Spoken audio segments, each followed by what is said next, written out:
Bonjour à tous, dans cette vidéo on va corriger ensemble un morceau de l'épreuve de Centrale MP Physique 2 2024, donc sur la puissance électromagnétique rayonnée par une charge accélérée. Donc le début est assez classique, mais toutefois assez déroutant dans les notations de l'énoncé. Donc comme d'habitude, je vous invite à ne pas hésiter à mettre sur pause et puis essayer de faire la question. Vous pouvez trouver les sujets sur le site du concours central sans aucun problème, et puis après suivre la correction. Donc on nous dit qu'on peut montrer que dans le cadre de l'électromagnétisme, une charge Q animée d'un mouvement accéléré de vecteur accélération A rayonne un champ électrique E de M qui peut se mettre sous la forme Q sur 4pi epsilon 0 C carré A orthogonal sur R, où A orthogonal ici est la projection du vecteur accélération sur un plan perpendiculaire à la droite, reliant la charge à l'observateur. Donc déjà, il faut bien comprendre un petit peu les notations de l'énoncé. Donc ici, on va supposer qu'on a la position de la charge ici, qui va osciller autour du point O, avec l'accélération A qui est donc portée par EZ. Et on nous dit que A orthogonal, c'est la projection du vecteur accélération sur le plan perpendiculaire à la droite reliant la charge à l'observateur. Donc la droite qui relie la charge à l'observateur, c'est la droite OM. Et donc A orthogonal est orthogonal à la droite OM. De fait, donc A orthogonal ici est porté par Uθ, car A, si vous regardez bien le schéma, n'a pas de composante selon Uφ, puisque A est dans le plan OYZ ici. Donc il n'y a pas de composante selon Uφ, qui serait le vecteur orthogonal à l'axe Z. Et donc on a en fait que si on regarde A, si on reproduisait ici les vecteurs ER et Eθ, avec un angle droit entre les deux, et bien en fait A est égal à A cos θ ER. Vous voyez bien qu'il y a un angle θ entre A et ER, et entre A et Eθ, il y a un angle θ plus pi sur 2, donc plus A cos θ plus pi sur 2 Eθ. Donc A est égal à A cos θ ER moins A sin θ Eθ. Et donc, ce qu'appelle l'énoncé A orthogonal, eh bien, c'est en réalité moins A sin θ Eθ. Voilà, donc ça c'est pour le début, pour bien comprendre ce qu'on fait. Voilà. Exprimer le champ magnétique associé en admettant que localement l'onde rayonnée a une structure d'onde plane se propageant dans la direction OM. Donc là, on va utiliser la relation de structure. Donc ça, c'est quelque chose d'assez classique dans les exercices de rayonnement. Donc B de M est égal à K vectoriel E sur oméga. Et comme on est dans le vide ici et qu'on suppose une propagation selon OM, c'est-à-dire selon UR, on va se retrouver avec UR vectoriel E sur C. Et donc, ça nous fait UR vectoriel E qui est donc ici Q sur 4pi epsilon 0 C carré. On va essayer de prendre tout de suite les bonnes notations de l'énoncé. A carré A orthogonal sur R, donc ça fait tout simplement moins A sin θ sur R, ici, selon θ,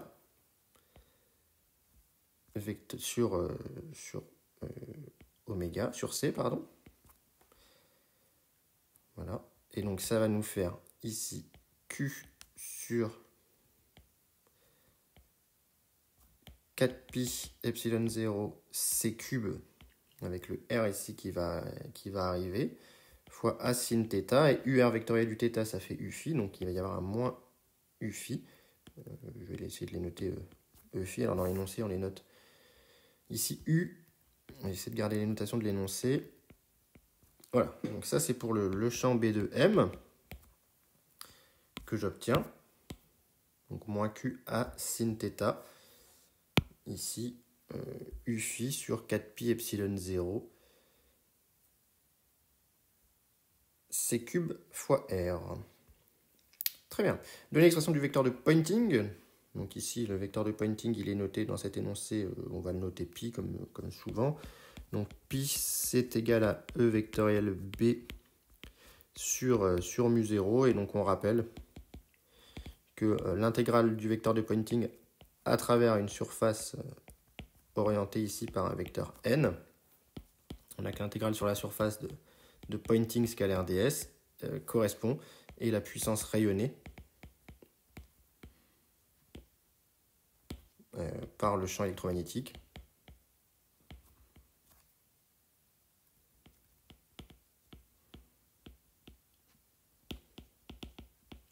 à travers cette surface.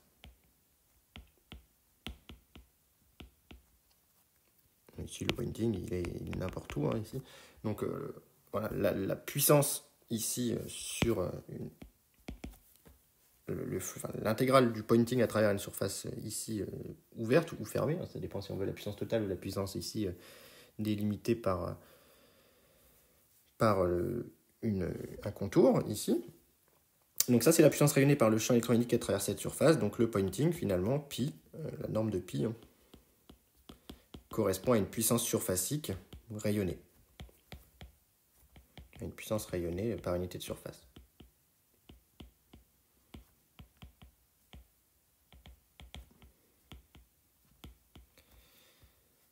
Okay. Donc maintenant, on nous demande d'en déduire la puissance rayonnée dans tout l'espace. Donc là, on va considérer, on envisage une sphère fermée sur tout l'espace.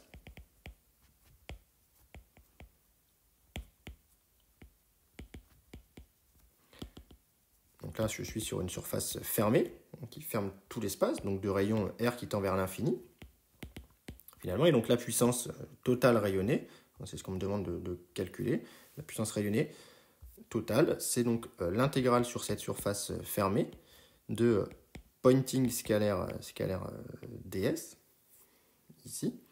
Et comme je suis en pointing qui va dépendre du rayon, eh bien, je vais avoir un ds qui va être selon R. Donc ici, donc on va commencer par le calculer, ce pointing. Donc pi, c'est égal à E vectoriel B sur mu0. Donc on va reprendre un petit peu les écritures qu'on avait. Donc pour E, on avait moins QA sin θ sur 4pi epsilon 0. Donc il y a un mu0 qui apparaît ici. C carré, moins QA sin θ, je vais reprendre quand même les bonnes expressions, moins QA sin θ sur 4pi epsilon C carré, il y a un R qui traîne ici, et il y a un C carré. Donc ça c'est pour E, porté par Uθ, vectoriel B, donc B qui valait moins QA sin θ,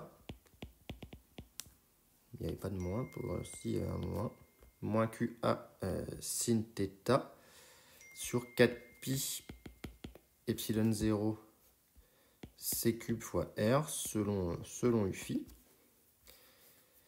Voilà, donc déjà ici on a epsilon 0 mu 0 c carré, donc qui va nous faire tout simplement 1. Et donc le pointing va nous donner q carré a carré sin carré θ divisé par 16 pi carré r carré c cube selon UR ici. Les moins se simplifient, et Uθ vectoriel du phi, ça fait bien UR. Donc la puissance rayonnée, c'est l'intégrale sur la surface fermée de Q carré A carré sin carré θ sur 16 pi carré R carré C cube de UR produit scalaire le vecteur ds radial, avec comme vecteur ds radial, je suis à R constant, donc j'ai R carré sin θ, dθ d phi. Donc j'en déduis que la puissance, c'est l'intégrale sur θ qui va de 0 à pi, dθ, bon, l'intégrale, on va commencer par celle sur phi, puisqu'elle va nous donner directement sur 2pi, donc c'est plutôt grand phi dans l'énoncé. Donc ça fait l'intégrale de phi égale 0 à 2pi de d phi, et intégrale de θ égale 0 jusque pi, de q carré a carré, du coup on se retrouve avec un sin cube θ, divisé par 16 pi carré c cube, et les r carrés se sont simplifiés, dθ, et donc là on va utiliser la donnée de l'énoncé, c'est assez classique, qui nous donne que l'intégrale dans tout l'espace de sin cube dθ fait 4 tiers, donc ça va me faire 2pi fois q carré a carré sur 16 pi carré c cube. J'ai l'impression que j'ai perdu un epsilon 0. Je pense que j'ai perdu un epsilon 0, hein, celui-ci. Je ne suis pas en train de l'inventer. Voilà. Fois 4 tiers, du coup. Et donc, si on fait proprement les calculs, donc le pi vient éliminer ce pi. Je me retrouve avec 8 sur 16 qui fait 1,5. Fois 3, ça fait 6. Donc, il me reste q carré a carré sur 6 pi c cube epsilon 0. Q carré a carré sur 6 pi epsilon 0 c cube. Je vérifie que c'est l'énoncé. Q carré a carré sur 6 pi epsilon 0 c cube. Donc voilà, c'est ce qu'on nous demandait de retrouver. Donc voilà pour cette première partie. Ici obtenue. Donc maintenant qu'on a démontré la puissance rayonnée par une charge, la formule ici de Larmor hein, en réalité, eh bien on va maintenant regarder un petit peu l'étude énergétique de l'atome planétaire. Donc on nous dit que dans un atome d'hydrogène planétaire où l'électron a un mouvement circulaire uniforme autour du noyau, eh bien on nous demande de montrer une écriture sur l'énergie mécanique. Donc ça c'est assez classique. On a le proton ici, qui est supposé immobile puisqu'il est beaucoup plus lourd que l'électron. L'électron qui est donc en trajectoire circulaire uniforme de rayon grand R. Et on nous demande de déterminer l'expression de l'énergie mécanique. Donc l'énergie mécanique, c'est tout simplement EC plus EP. Donc on peut commencer par déterminer l'expression de l'énergie potentielle électrostatique. Donc on a que moins DEP est égal à F scalaire DL, avec la force ici qui s'écrit moins QE carré sur 4 pi epsilon 0 R carré, selon UR, donc ça va nous faire moins QE carré sur 4 pi epsilon 0 carré R carré par DR. Le moins vient du fait qu'on a une charge plus Q qui attire une charge moins Q, ici, où QE est la charge de chacun des éléments. Et donc, en primitivant, on va se retrouver avec EP de R qui est égal, donc les moins se simplifient et donc réapparaissent, moins QE carré sur 4 pi epsilon 0 petit r, plus une constante, et habituellement on prend EP égale 0 quand R tend vers l'infini, ce qui permet d'éliminer la constante. Et donc au vu de ce qu'on nous propose l'énoncé, QE carré sur 4 pi epsilon 0, ça revient à être E carré, donc ça fait moins E carré sur R, donc ça c'est pour l'énergie potentielle. Et maintenant il faut faire l'énergie cinétique. L'énergie cinétique c'est 1/2 de mv carré. Et pour avoir la vitesse, eh bien, on a simplement à appliquer une deuxième loi de Newton, par exemple, dans le référentiel du proton, galiléen.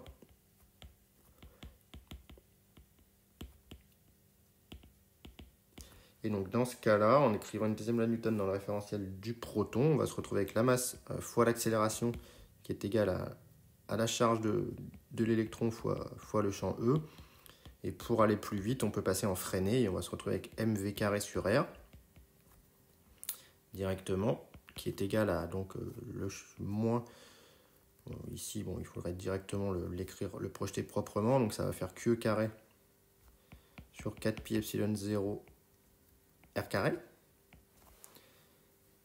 Puisque l'accélération, elle est selon n, et E, il est aussi selon moins n, E.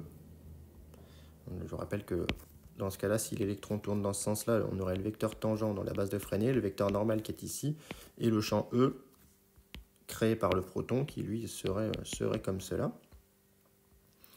Et donc, nous, on a besoin de l'énergie cinétique. C'est donc 1/2 de mv carré. Donc, je vais multiplier par R ici, et je vais faire fois 1/2 fois 1/2. Et donc, je reconnais QE carré sur 4 pi epsilon 0 qui est E carré sur 2R. Voilà, ça c'est pour l'énergie cinétique. Et donc l'énergie mécanique, E, qui est égale à EC plus EP, c'était grand R pour le rayon ici, et bien est égal à E carré sur 2R moins E carré sur R, ce qui me donne bien que l'énergie mécanique vaut moins E carré sur 2R comme demandé dans l'énoncé. Donc on remarque, on trouve bien une énergie mécanique négative, ce qui est cohérent. Pour un état lié de l'électrostatique dans le cas de l'atome d'hydrogène. Donc c'est tout à fait cohérent. Donc on a bien moins E carré sur 2R. Donc maintenant on nous dit qu'on tient compte de la puissance électromagnétique rayonnée Et donc, on nous demande, en supposant la trajectoire quasi-circulaire, montrer que la puissance rayonnée donne une expression un petit peu barbare ici. Donc, c'est la question 21. Donc, on va repartir de la formule de Larmor qu'on a déterminée avant. Donc, Q carré A carré sur 6pi epsilon 0 c cube. Voilà. Et donc, pour un mouvement circulaire uniforme, et bien justement, on va pouvoir utiliser le fait que l'accélération, c'est égal à v carré sur le rayon. Voilà. Et v carré, on l'a. Et v carré, si je reprends l'expression que j'avais de tout à l'heure, ça vaut QE carré. On va prendre directement l'expression avec petit e carré. Donc ça vaut E carré sur, les deux se simplifient, MR. Bon, ça, je le tire de ce que j'avais au-dessus. Directement. Donc, l'accélération, c'est E carré sur M R carré.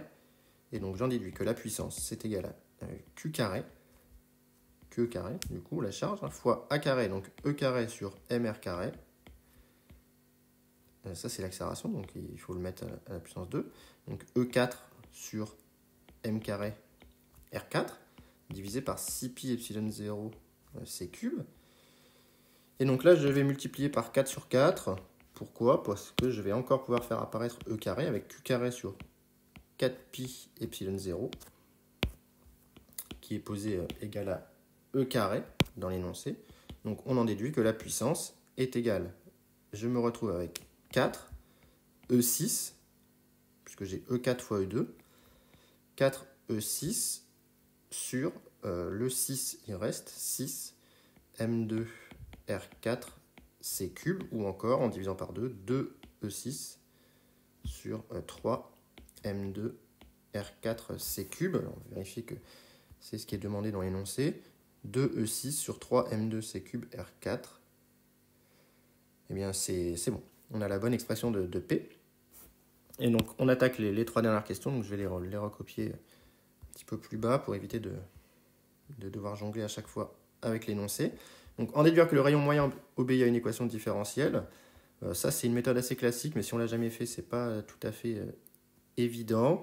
Donc là, on va appliquer un théorème de l'énergie mécanique, de la puissance mécanique, qui nous dit que DEM sur DT est égal à la puissance, voilà, ici, des forces non conservatives. Et donc ici, la puissance des forces non conservatives, c'est moins la puissance rayonnée. Il faut bien qu'on ait une perte d'énergie mécanique. Donc on a une perte d'énergie mécanique. Donc on a bien que DEM sur DT doit être négatif.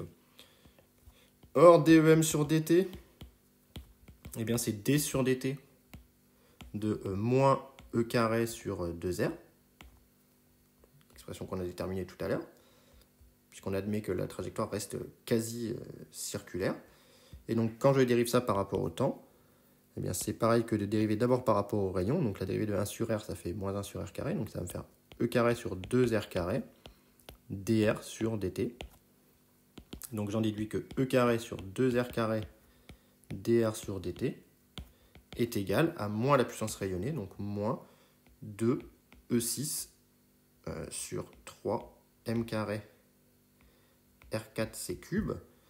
Et maintenant, il s'agit de simplifier un petit peu. Donc on en déduit que dr sur dt. Alors on peut simplifier par un E carré, il reste un E4, donc il va me rester moins 4 E4 au numérateur. Le R carré vient éliminer un R carré du dénominateur, divisé par 3 M carré R carré C cube, et donc le R carré, on le fait passer ici, donc ça fait R carré dr sur dt égale moins 4 tiers de E4 sur M2 C cube. On a encore une fois la bonne réponse. Et donc maintenant, pour déterminer la durée de vie de cet atome, on va faire une séparation des variables, toujours la puissance du calcul différentiel.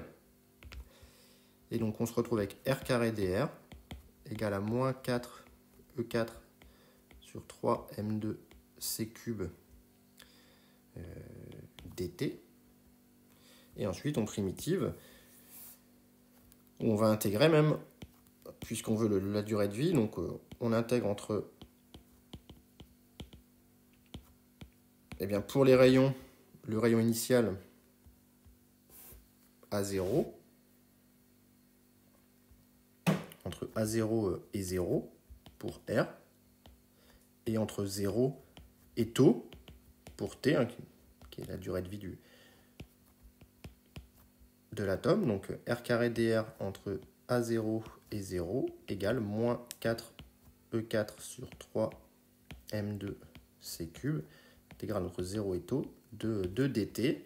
Et donc là, c'est assez facile, ça se primitive en R3 sur 3, donc ça va me donner que moins A0 cube sur 3 égale moins 4 E4 sur 3 M2C cube fois tau. Puisque ça, ce sont des constantes, donc on peut les sortir de l'intégrale. Et donc on en déduit que tau, les 3 se simplifient, est égal à M2C cube A0 cube sur 4 E puissance 4. Et derrière, il ne nous reste plus qu'une application numérique. Donc je vous invite à la taper, hein, c'est pas forcément évident. Vous avez toutes les données dans le sujet. Et moi, quand je l'ai fait, j'ai trouvé 1,1 fois 10 puissance moins 10 secondes. Donc ici, on tombe sur quelque chose d'extrêmement petit, hein, comme durée de vie. Donc durée de vie infime.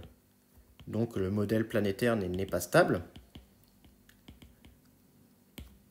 Or, l'atome d'hydrogène est stable, comme vous le savez. Donc ce modèle est clairement remis en défaut, remis en cause, un modèle mis en défaut. C'est pour ça que ce modèle planétaire de Rutherford a été dans la suite abandonné suite à ce calcul du temps de la durée de vie de l'atome qui conduisait à, évidemment, des aberrations. Donc voilà pour cette petite correction d'une partie du sujet de centrale qui n'est pas une partie si facile, mais qui, j'espère, vous a rapporté des points dans la mesure où il y avait quand même des calculs assez proches du cours. Les calculs sur le champ rayonné étaient classiques, mais il fallait bien comprendre ce qu'était A orthogonal, donc ça, c'était pas forcément évident. Et puis après, le calcul sur le modèle planétaire, le début est quand même accessible, on vous donne la puissance. Après, il faut penser à utiliser le théorème de l'énergie mécanique. Si on ne l'a jamais fait, c'est pas forcément évident. Et puis, intégrer par séparation des variables, c'est une méthode qui est classique en physique et qui a été beaucoup travaillée. Donc, j'espère que vous avez réussi. Donc, voilà pour cette vidéo. Bonne journée.